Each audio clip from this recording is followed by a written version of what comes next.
ನಮಸ್ತೆ ವೀಕ್ಷಕರೇ, C S ಫ್ಯಾಷನ್ಗೆ ಸ್ವಾಗತ.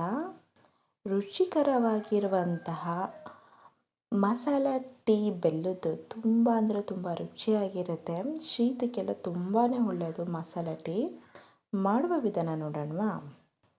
ಇಲ್ಲಿ ಅರ್ಧ ಟೀ ಸ್ಪೂನಷ್ಟು ನಾನು ಏಲಕ್ಕಿಕಾಯಿ ತೊಗೊಂಡಿದ್ದೀನಿ, 1 ಟೀ ಸ್ಪೂನಷ್ಟು ಕಾಳು ಮೆಣಸು, ಅರ್ಧ ಟೀ ಸ್ಪೂನಷ್ಟು ಲವಂಗ, ಒಂದು 10ರಿಂದ 15 ಚಕ್ಕೆ, ಧನಿಯಾ ಕಾಳು 1 ಟೀ ಸ್ಪೂನಷ್ಟು, ಒಣಶುಂಠಿ 2 ಪೀಸ್ ತೊಗೊಂಡಿದ್ದೀನಿ. ಇದನ್ನು ಚೆನ್ನಾಗಿ ಒಂದು ಸ್ವಲ್ಪ ಹುರ್ಕೊಳ್ಳೋಣ. ಜಾಸ್ತಿ ಹುರಿಯೋ ಅವಶ್ಯಕತೆ ಇರಲ್ಲ, ಸ್ವಲ್ಪ ಬಿಸಿ ಮಾಡಿಕೊಂಡ್ರೆ ಸಾಕಾಗತ್ತೆ.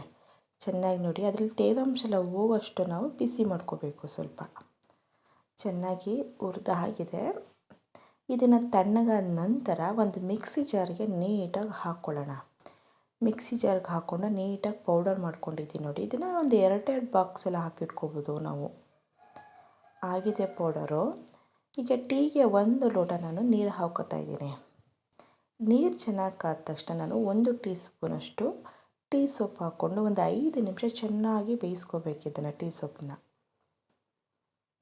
ಚೆನ್ನಾಗಿ ಬೆಂದಿದೆ ಅಂದಾಗ ಈಗ ನಾವು ಪೌಡರ್ ಮಾಡಿಟ್ಕೊಂಡಿದ್ದೀವಲ್ಲ ಮಸಾಲ ಟೀದು ಮಸಾಲ, ಅದನ್ನು ಒಂದು ಅರ್ಧ ಟೀ ಸ್ಪೂನ್ಗಿಂತ ಸ್ವಲ್ಪ ಕಡಿಮೆ ಹಾಕ್ಕೊಳ್ಳೋಣ. 1 ನಿಮಿಷ ನೀಟಾಗಿ ಬೇಯಿಸ್ಕೊಳ್ಳೋಣ. 1 ಲೋಟ ನೀಟಾಗಿ ಹಾಲನ್ನ ಹಾಕ್ಕೊಂಡು ಕುದಿಸ್ಕೋಬೇಕು 1 ನಿಮಿಷ ನೀಟಾಗಿ. ಇದು ಹೋಟೆಲ್ಗಳಲ್ಲಿ ಮಸಾಲ ಟೀ ಹೇಗೆ ಮಾಡ್ತಾರೆ ಅದೇ ರೀತಿ ಮಾಡ್ತಾ ಇರೋವಂಥದ್ದು. ತುಂಬ ಅಂದರೆ ತುಂಬ ರುಚಿಯಾಗಿರುತ್ತೆ. 2 ಟೀ ಸ್ಪೂನಷ್ಟು ಬೆಲ್ಲದ ಪುಡಿ ಹಾಕ್ಕೊಂಡು 1 ಕುದಿ ಬರ್ಸ್ಕೊಂಡ್ರೆ ಸಾಕು. ಶೀತಕ್ಕೆಲ್ಲ ತುಂಬ ಒಳ್ಳೆಯದು, ತುಂಬಾ ರುಚಿಯಾಗಿರುವಂತಹ ಆಗಿದೆ ನೋಡಿ ಟೀ. ಇವಾಗ ನಾವು ಸ್ಟವ್ನ ಆಫ್ ಮಾಡಿಕೊಂಡು ಸರ್ವ್ ಮಾಡ್ಕೊಳ್ಳೋಣ. ರುಚಿಯಾಗಿರುವಂತಹ ಆರೋಗ್ಯಕರವಾದ ಮಸಾಲ ಟೀ ಬೆಲ್ಲದ್ದು.